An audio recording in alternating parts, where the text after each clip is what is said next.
La reprise des marchés, le soutien des marchés, la reprise qu'on a constatée, puis le soutien qu'on avait constaté avant, c'est pas véritablement du côté du regain des soutiens publics qu'il faut le chercher. Éventuellement, ce serait dans le neuf, mais pas véritablement dans l'ancien.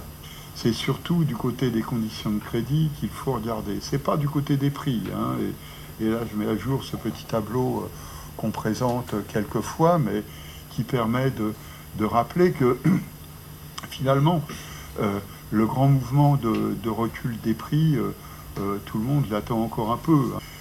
Si on prend sur la période 2011-2015, c'est la publication d'octobre 2016, Eurostat nous dit en France, en moyenne, chaque année, de 2011 à 2015, les prix des logements, ils ont baissé de 1,4%. Bon, on rappelle simplement que la baisse des taux qui est intervenue dans le même temps est équivalente à une baisse des prix de 24%. D'accord ? Donc, il y a une différence, on ne joue pas dans la même cour. Et puis, surtout, ce qui est remarquable, c'est que la France constitue une exception au niveau de l'Union européenne. Puis quand on regarde, presque partout, les prix progressent et progressent des fois de manière très vive. En revanche, la baisse des taux a permis une amélioration sans précédent. On le voit aussi bien sur le neuf que sur l'ancien. Les taux d'effort que l'on connaît sur 2016 sont des taux d'effort qui nous renvoient à ce que l'on a observé à peu près, bon an, mal an, entre la fin des années 80 et le début des années 2000.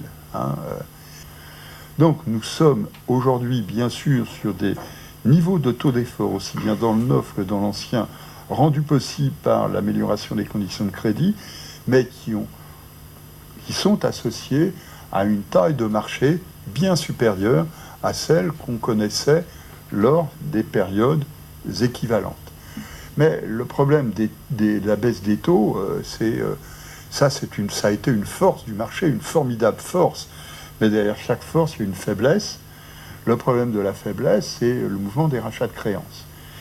Alors, on rappelle simplement pour commencer que de 2013 à 2015, donc on met de côté l'année 2016, il y a eu près de 130 milliards d'euros d'encours qui ont bénéficié d'un rachat. Pour 2016, on s'attend à peu près un peu plus de près de 42 milliards d'euros de rachat. D'accord ?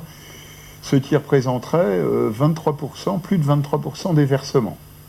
Donc pour des versements qu'on estime à 137 milliards pour l'année 2016 et qui à maxima devrait être de l'ordre de 157 milliards des brouettes.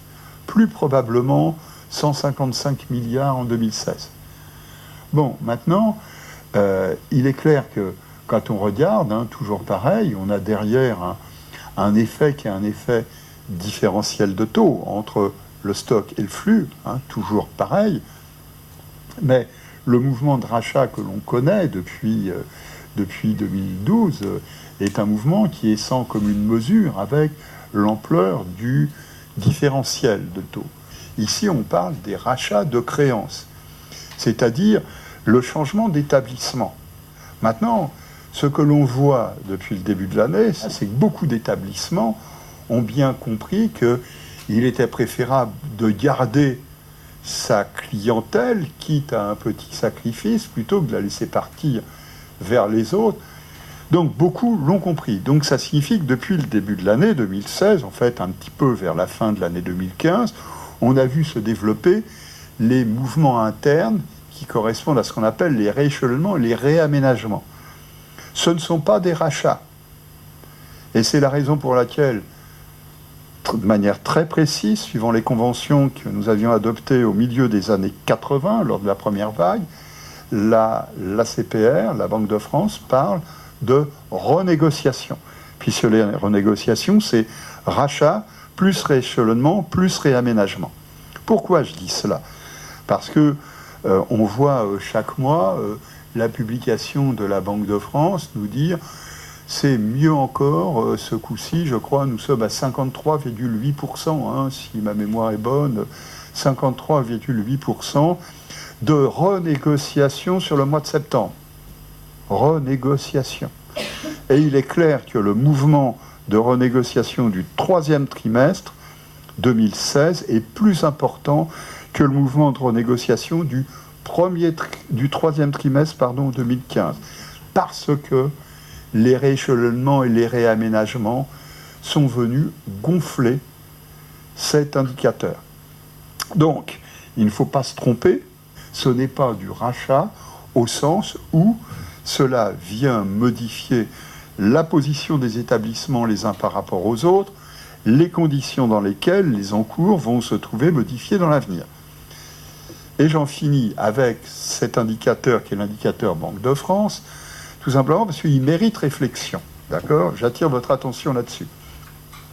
Vous avez chaque mois la publication du niveau production brute. D'accord ? En gros, ce qu'il publie, c'est à peu près quelque chose qui correspond à des engagements. Hein, en gros, un versement, on va dire. Hein. Brut, et il précise dont renégociation. Si vous retirez les renégociations, vous allez vous apercevoir que nous sommes sur des niveaux de production nets qui sont très faibles, et qui interpellent. Pourquoi est-ce que ça interpelle ? Que je vous rappelle que si on prend l'encours des crédits immobiliers, hein, aujourd'hui 982 milliards d'euros, à des queues de cerises près, à quelques brouettes de millions d'euros, eh bien, nous sommes sur une durée théorique de l'encours, qui est d'un peu moins de 10 ans. C'est-à-dire, quand on regarde le flux de remboursement en capital, je dis bien remboursement en capital, cela signifie que l'encours a une durée de vie théorique de 10 ans. Si on fait la même chose avec la publication mensuelle de la Banque de France, nous sommes à 15 ans. Et ça pose un problème, parce que le BEA avait bien attiré l'attention sur le fait qu'il y avait une inadéquation entre la duration, qui était la duration de l'encours, et puis la durée des dépôts des ménages sur leurs produits d'épargne, puisque le principe de la banque universelle, c'est celui de la transformation. Alors si nous sommes à 15 ans, c'est un drame, parce que ça signifie que dans ces cas-là, nous sommes sur un risque de déstabilisation. Pour dire que si les autorités monétaires ne s'en inquiètent pas, c'est peut-être parce qu'elles ont conscience du fait que l'indicateur mensuel, c'est bien, mais que ce n'est peut-être pas la véritable activité de production de crédit immobilier. Donc, il y a un souci, et j'attire votre attention là-dessus, simplement parce que on voit bien que cet indicateur mensuel, il a l'avantage d'être facile d'utilisation, mais il faut faire attention à ce à quoi il correspond.